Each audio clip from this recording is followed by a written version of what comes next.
In this lesson, we will see together some French cultural elements, and more precisely, we will try to see how to address French persons with first or last name. So, first name or last name? Let's see that together. So you will use the first name of a person for friends,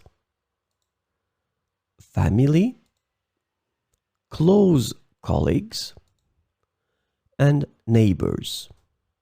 So friends, family, close colleagues, and neighbors, in most of the cases, you will use the first name.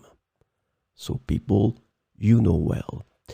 When it comes to the last name, and we're talking about, in that case, introduction with monsieur, madame, mademoiselle, and after that you put the last name. So it will be for a client, it's coming like that, a person you meet for the first time, a formal situation, or last but not least, your superior or boss.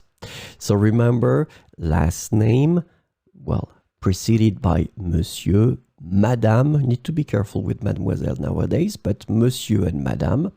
So it will be for your superior or your boss, for a client, a person you meet for the first time, or then a formal situation. So this is when you will use the last name preceded by monsieur or madame.